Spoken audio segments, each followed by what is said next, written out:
Good morning all, and thank you for being here. And sorry for the delay, but we wanted everyone who said would be here to be here. I'm very glad to be in India today. This is my first visit, and I hope it's not the last. This is, of course, a great country, the most populous in the world, fourth largest economy, a global democracy, and a country that we look highly towards. And the last visit of my president to India was in 2017, where several strategic issues were discussed, and few memorandums of understanding were signed. And today I'm privileged to be coming here after a few years from my president's visit. So I bring greetings from President Abbas, from the Palestinian leadership, from the people of Palestine, be it in occupied East Jerusalem, in occupied West Bank, and in bleeding Gaza, as well as Palestinians in the diaspora. I bring greetings to President Draupadi Murmu, Prime Minister Narendra Modi, and to the great Indian people. Our relationship dates back to years. In the 1930s, the Indian people, India stood with the plight of the Palestinians. In 1947, the great Mahatma Gandhi voted no to the partition of Palestine. Afterwards, you have stood with us on our struggle against occupation. And today, in the last years, India has stood firmly with the Palestinian people on the two-state solution, the right of the Palestinian people to self-determination, our resolutions in the Human Rights Council, at the UN, and I can list several resolutions whereby India voted yes to the plight of the Palestinians. And we truly understand that India is a great country and also looks strategically towards its interests, and it's a friend of Palestine and Israel today. And we see that, and we would like India to be moving within a balanced approach to the area, and we truly believe that India can play a major role as a mediator between Israel-Palestine and towards the end of the conflict, the end of occupation in Palestine. The stance of India is very clear to us. India is a two-stater. India is for international law. And as such, today we have resolutions on the two states, and we have the New York Declaration that today very clearly stipulates what needs to be done so that we move from the deadlock and where we are today to independence and a sovereign state of Palestine. I would like to start by also expressing our appreciation for the ongoing support of India in Palestine. We have had numerous programs and projects that have been supported by India. If I can list some, I can tell you very clearly that India has supported the education sector with several schools all through the West Bank, and some schools and higher education centers in Gaza, unfortunately destroyed in the last 2 years. But the ones on the West Bank are still operating, running, and accommodating and hosting many Palestinians. It has also provided assistance to multi-purpose buildings, for example, sports centers that can accommodate children, Palestinian children, who really need space for their recreation. If you're a child in Palestine, you are deprived from many things, and the least that you can get to be socialized in the normalcy of a life is a multi-purpose building, and India was at the forefront in such support. It also supported hospitals, numerous hospitals, specific centers focused on specific sectors that are needed, and so forth.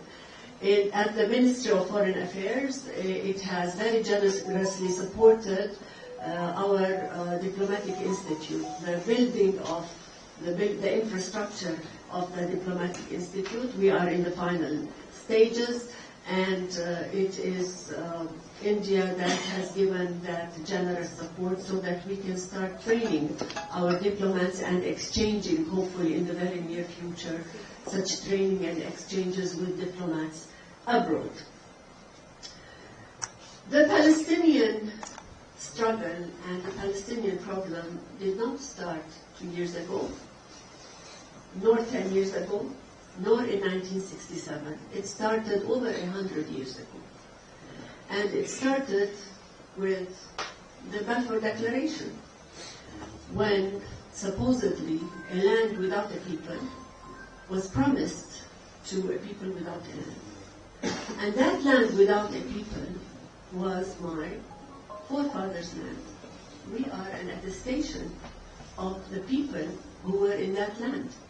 So the myth of a land without a people does not hold much water, because if you look at the history of the people that were in that land 100, 150 years ago, you will notice that in the 1930s, 1940s, we had cultural centers, we had schools, we had higher education centers, we had hospitals, we had a human resource that was operating not only in Palestine but in neighboring countries. We were a thriving community, a thriving society. And all of that crumbled in 1947 when the partition plan was put at the table, and when the historic land of Palestine was partitioned to two parts, creating the state of Israel and leaving the other part for the other state. The other state today, for us, is the state of Palestine. And that state has been today recognized by 160 countries all over the globe. And we hope that more countries will come forward to recognize, because that's a right enshrined in international law. The partition said two states. One state is already established and has been for over 7 decades. Now it's a time for the second country, which is the state of Palestine. In our plight towards ridding ourselves from this occupation, we have two schools, as in any other country, as in India years ago. A school that says you need to use armed struggle to free yourself, and another school that says you do it non-violently. The late President Arafat and Abbas and the Palestinian leadership, the PLO, espouses non-violence. They said it very clearly in 1988 when they said, we are establishing the state of Palestine on 22% of historic Palestine. 22%. Much less than the 46% we were granted during the partition plan. On 22% of historic Palestine, and we have recognized the state of Israel on 78%. That 22% today is occupied. That 22% in the Oslo Accords was divided into 3 areas. Area A, constituting 20% of the 22%, Area B, another 20%, and Area C, about 60%. Area C is fully controlled by Israel, that's 60%. Area B, joint control, the security is for Israel, and Area A is supposedly fully controlled by the Palestinian Authority. And then if you do the math, you can see how the erosion is taking place. Because even in Area A today, anything is possible, because we have incursions of Israeli military in Area A at any time of the day. While in the agreements, I mean, there are limits to what Israel can do in occupied territory, but I will speak about what is happening on the West Bank in a minute. The point that I want to stress is that until this moment, we espouse nonviolence. We are not for any violence, because violence only breeds violence. And we know that from history, not only in Israel-Palestine, but elsewhere.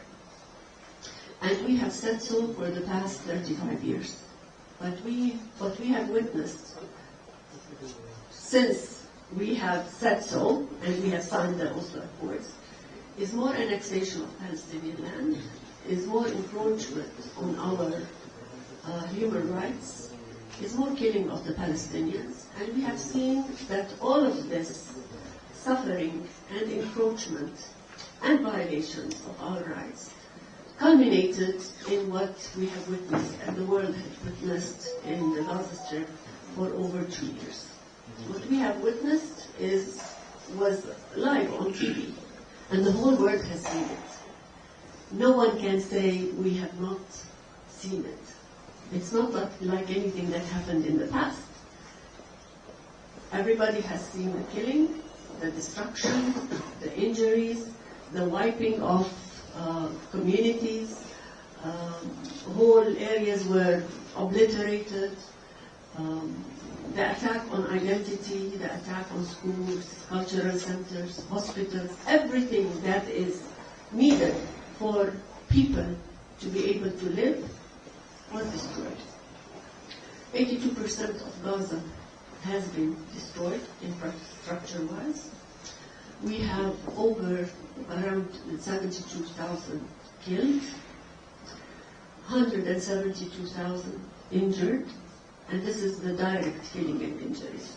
Because if you count the indirect killing and injuries, the numbers will be much higher. And when I talk about indirect killing and injuries, I want you to imagine if you were in Gaza in the last 24 months and you had a chronic illness, you were suffering from heart issues, a cancer patient, a dialysis patient, what these patients were given a message is that of slow death, because there was no medication, there were no equipment, no dialysis machines, and those people eventually died.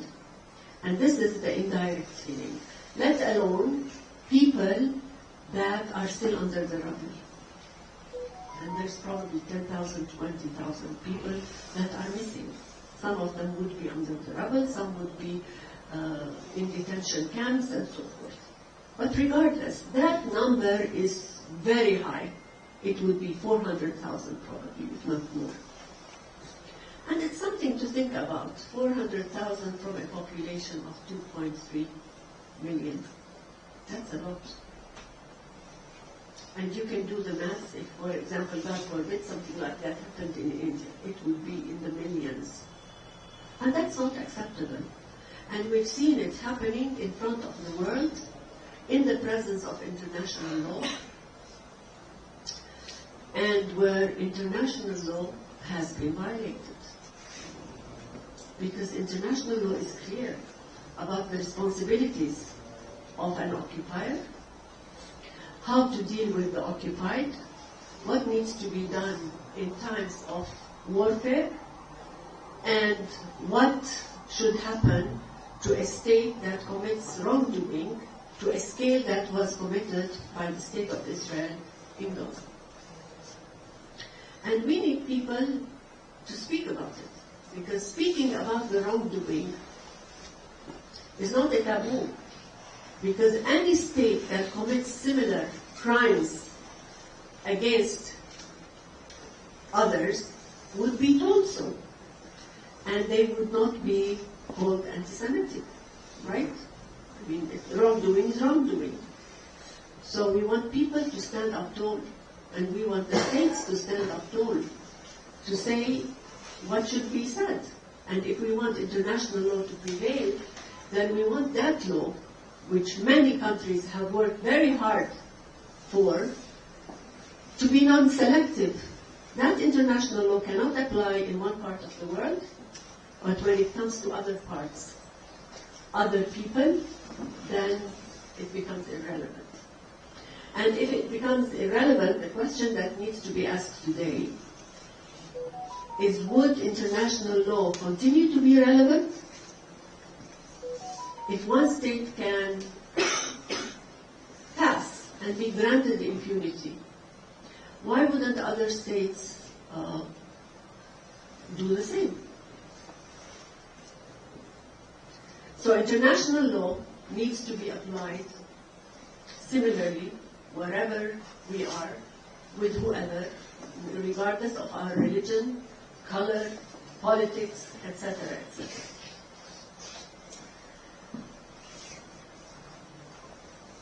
So today Gaza is in shambles. And if we look at the people in Gaza, it's not just about the buildings in Gaza, it's about the people. And we need to think of people who have been bombarded for over 2 years, day and night, with enormous amounts of bombs, enormous destruction. How would these people pull themselves together? What kind of mental health our people in Gaza are living under?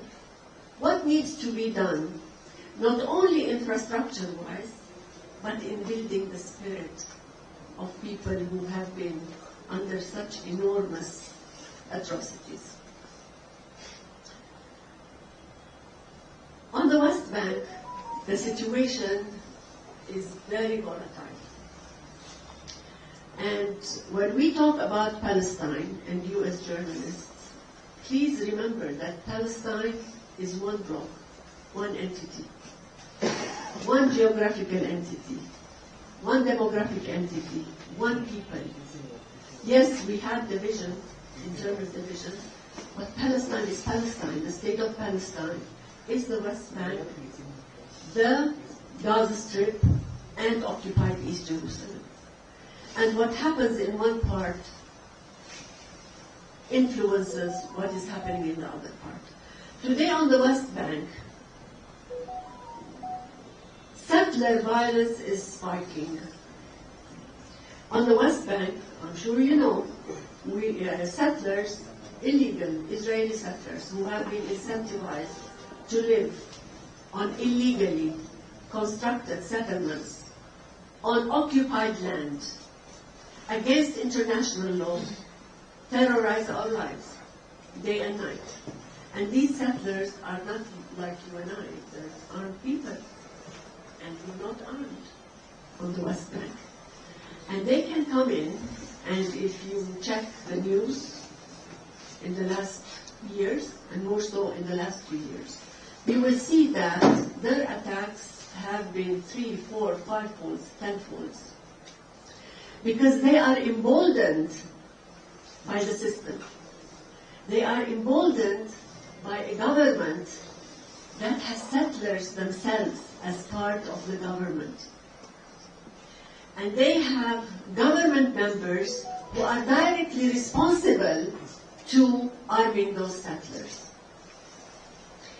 And settlement and settler activities are part and parcel of the general Israeli policy.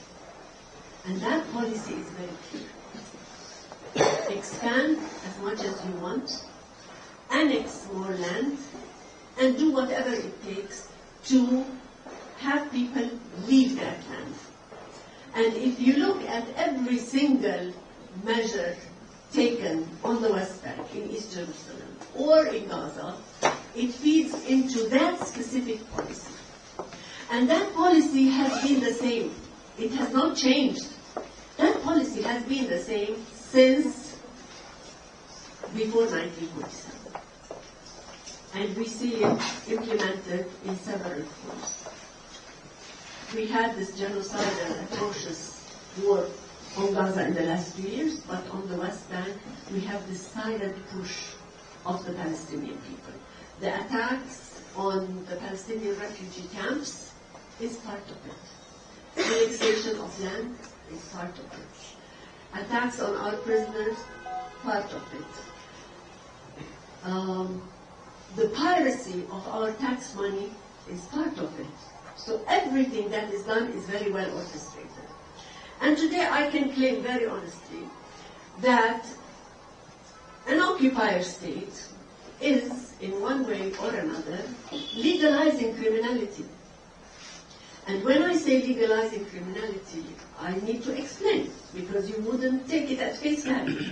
But if I tell you that an occupier state is discussing officially annexing occupied land against international law, then that's a crime.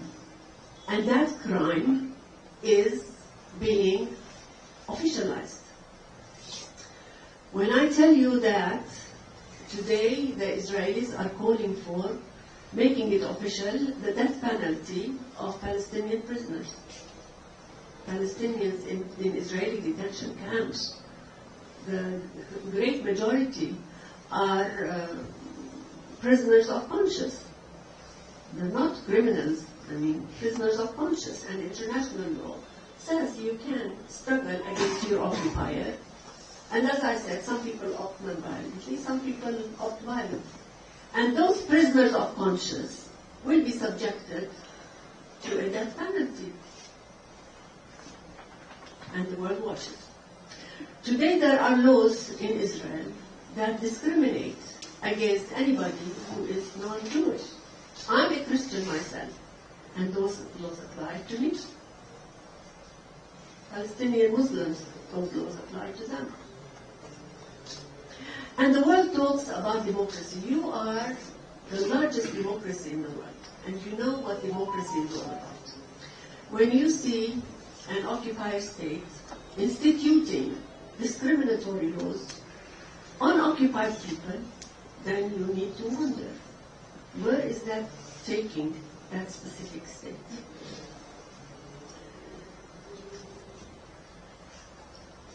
Settler violence is nothing that we can pass through without thinking, because that settler violence is creating hope.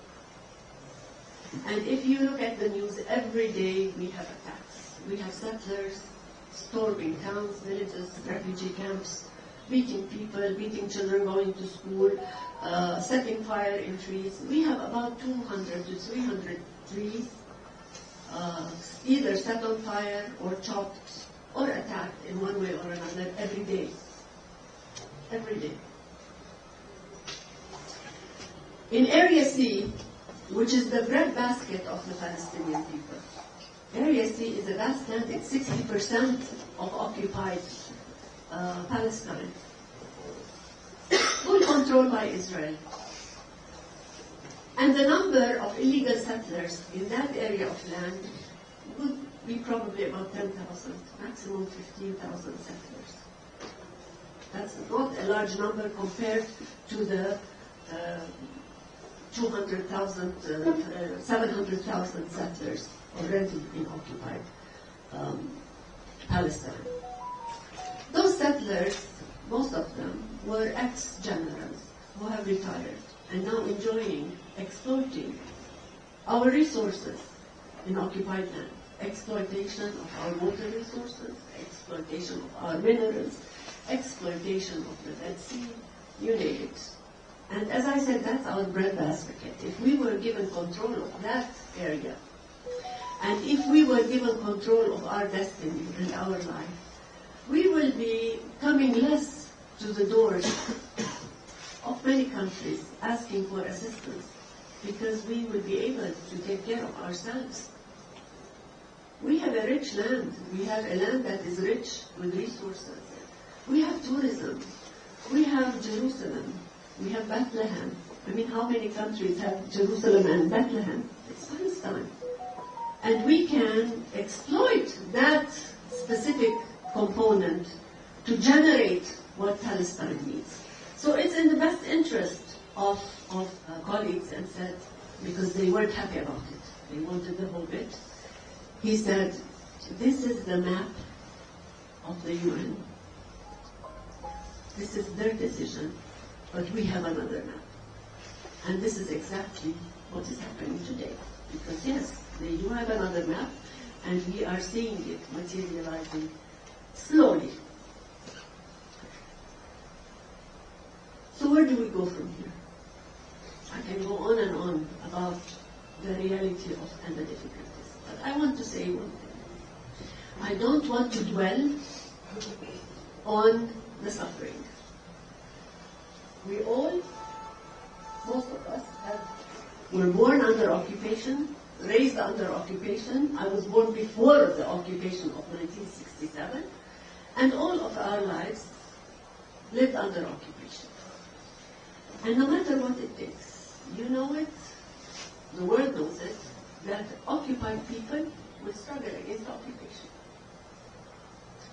No one will succumb to occupation, and no one will embrace occupation, and no one can beautify occupation. As such, you see us very resilient. Palestinians are extremely resilient. And what I heard yesterday gave me goosebumps, because somebody told me that already 70,000 Palestinians who have left Gaza in the last 2 years have signed to come back. Now, I don't know if it's 70,000, if it's 60,000, even if it was 5,000. That is a big message. That is telling the world that no matter what happens, look, the atrocities we had endured for the last 2 years and more, still we cling to our land.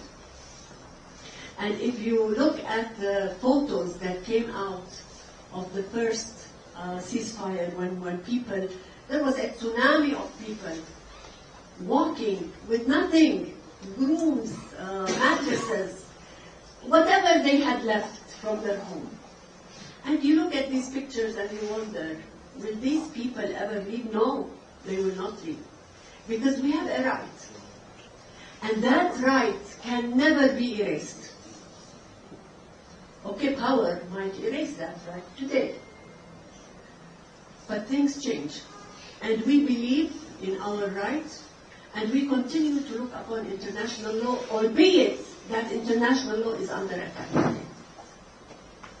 Because we truly believe that what needs to govern this world is international law, which all countries have worked towards after World War II, so that the atrocities committed in World War II are not repeated. And if not international law, then what? If we want to go to the rule of power, then that's a message that the powerful will devour the weak. Is that what we want? No. So we will continue with our struggle through the law, because that right needs to be respected by that international law.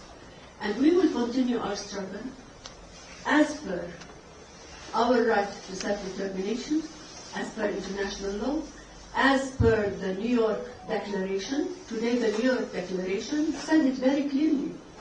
And more than 142, 144 countries signed, endorsed the New York Declaration.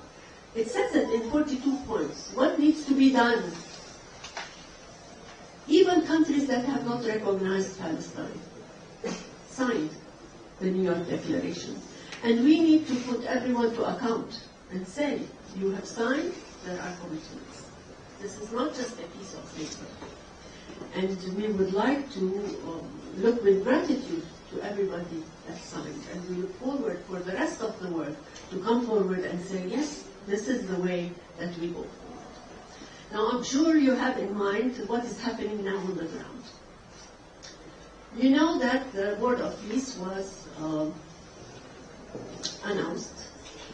Palestine has welcomed the Board of Peace. And for Palestine, and I say it very clearly, the priority today, before anything else, has been and will be to have the ceasefire maintained so that the lives of our people are saved. Because every delay in that ceasefire and the maintenance of that ceasefire meant the loss of lives. And even with the ceasefire, we had close to 600, 700 people that were killed, and we had triple or 4 times that number people injured. So it hasn't been a complete ceasefire, but a partial ceasefire. But the atrocities that we have been seeing have stopped, even partially. What we want now is to ensure that it is sustainable. We have the stabilization force, and that Board of Peace works within the spirit of UN Security Council Resolution 3803, I think, 3802.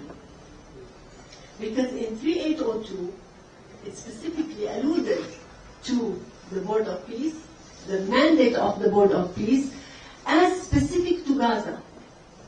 It was specifically towards Gaza.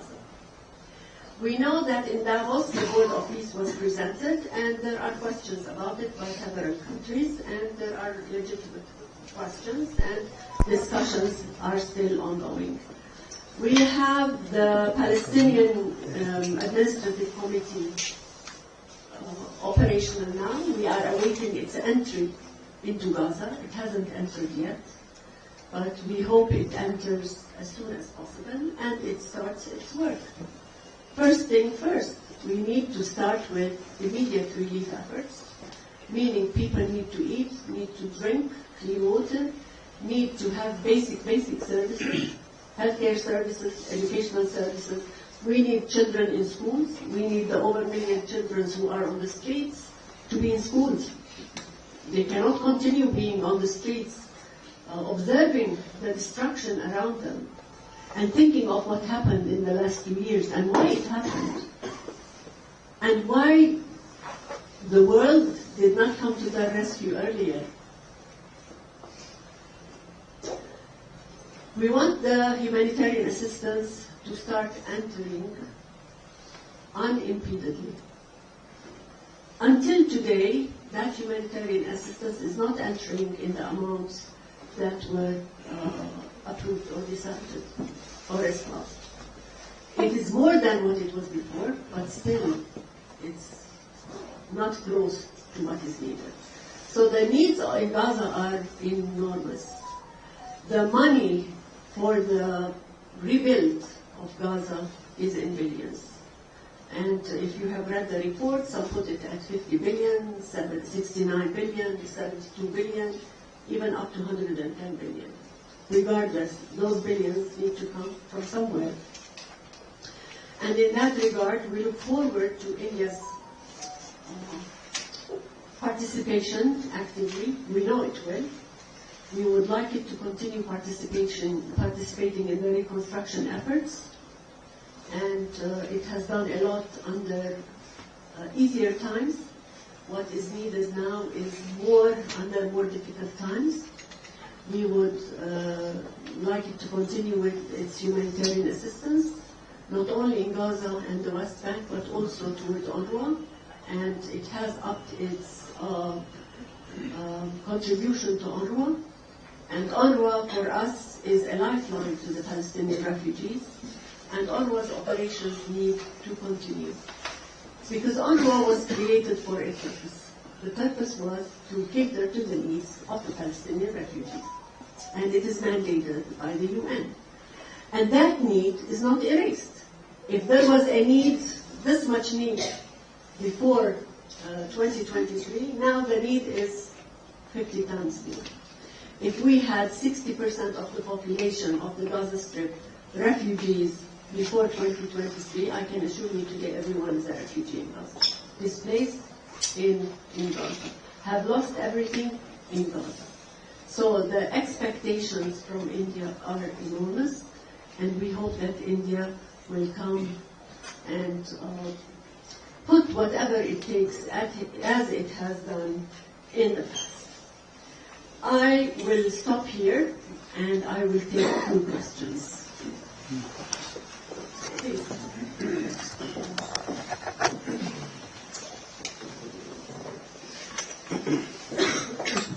I know I'm meeting with several of you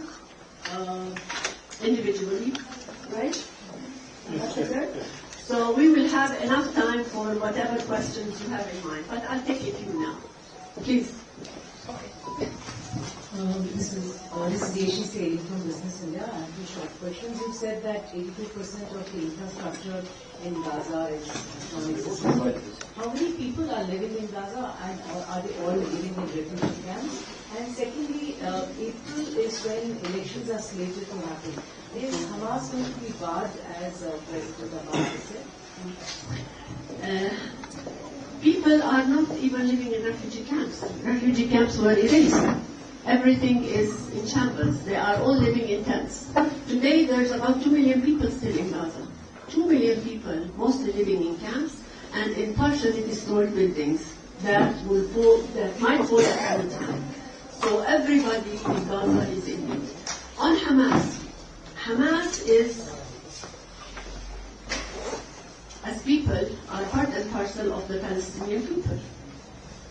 And President Abbas had said it very clearly. If Hamas wants to be part of the Palestinian political structure, they need to join the PLO. And if they want to join the PLO, because the PLO is the umbrella of all Palestinian factions, and Hamas is not part of the PLO. If they want to join the PLO, they need to subscribe to the mandate of the PLO, to the agreement signed by the PLO, to the recognition of the State of Israel, to forging peace with our neighbors, because in the final analysis, Palestine wants to live in peace and security, with secure borders with its neighbors, not only Israel, with all of its neighbors. And if Hamas is willing to do so, it needs to join the PLO. Yes, please. Do you think Hamas is going to join yours? And do you think, what is your, have you all been in talks with some of the leadership? There have been talks before, and Hamas was presented with an 8-point that says, if you want to be part, these are the issues that you need to accept. Get back to you.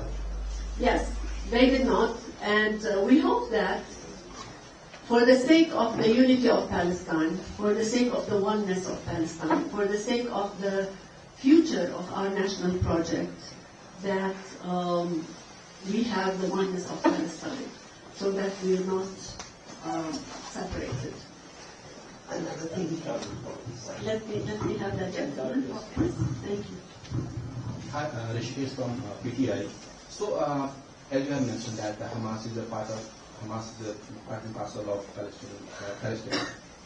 But of late, Hamas has established direct link with terrorist organizations in Pakistan. Even reports suggest that it has established link with some terror group in Bangladesh as well. And in especially in Pakistan, from the Pakistan side, India has a direct security threat. India has been facing across border terrorism for long. So how do you characterize this link between Hamas and Pakistan? And we condemn all forms of violence and any relation with anybody that espouses violence. We in Palestine espouse no violence, and we espouse international law.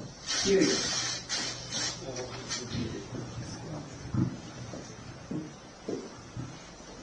My name is Nilofer Saragi. I have a brief question. I need your stand about the Arab world's economic and diplomatic support for the Palestinian issue. Do you think it's weak, strong, or should it be stronger? Look, no matter how we look at it, the Arab world is our backbone. And we need to continue working with the Arab world. As Palestinians, we always want more, because our issue is so difficult that you need to garner the support and more support. Today, they have all said it with one word against the displacement of Palestinians from Gaza. They have said it on the need to reconstruct Gaza. They have said it on the need to stop the war. They have said it on the humanitarian assistance as one block. They have said it on, garnering the funding for the reconstruction. So Saudi Arabia today is playing a very important role. It is the one that, alongside France, has moved on with the New York Declaration. And if it wasn't this harmony between Saudi Arabia and France, then we would not have reached the New York Declaration. The New York Declaration is a very important declaration in the history of the Palestinians and the region. So we count on the Arab world. We want it to be as involved. We have Egypt that works day and night on resolving issues with Israel, the opening of the crossings, etc. Jordan, other Arab mediators with Hamas. But as I said, we look for more, always. So, Manish Jan, you said that Palestine has welcomed the Gaza peace.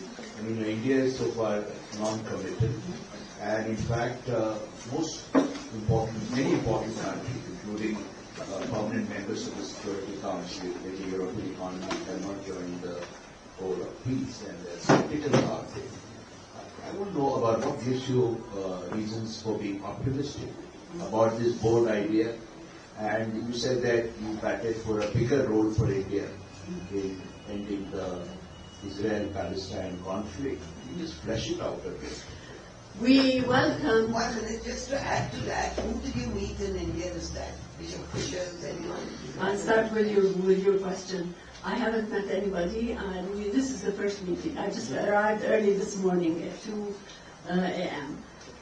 On the Board of Peace, we have embraced and welcomed the Board of Peace as stipulated in United Nations Security Council Resolution 3802 on Gaza, that says very clearly stopping the war, humanitarian assistance, opening the crossings, that is in the second stage. Then, as per Palestinian reforms, go into a political track leading to respecting people's right to self-determination and leading to statehood. This is what we have welcomed, and we will welcome anybody who would say that, because that's the path that we want. It tackles the need for the priority today to stop the war and the humanitarian assistance, and talks about a political track.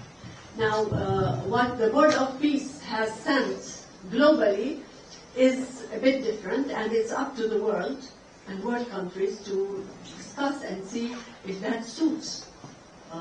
But the vision is for the world, if they would like to join, if they don't want to join. One last question.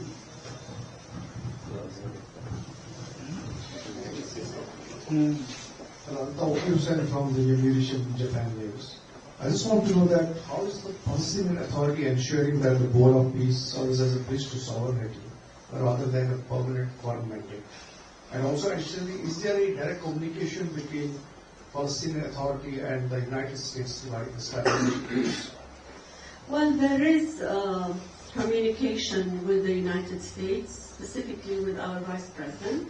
Of course, not to the extent that is needed, because today we want full communication. I mean, we are part of the issue, and we need people to be speaking with us, not planning for us or hearing from others about us. It's much more important for yourself to be engaged when the issue pertains to you.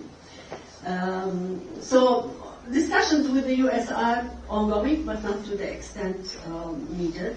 On the mandate, we need to work on that, not just us and all our allies, the Arab world, Europe, all of them, because we are very clear about what we want. What we want is a path that will take care of the immediate relief and the reconstruction and takes us to a path of political resolution that materializes the state of Palestine. I have one question.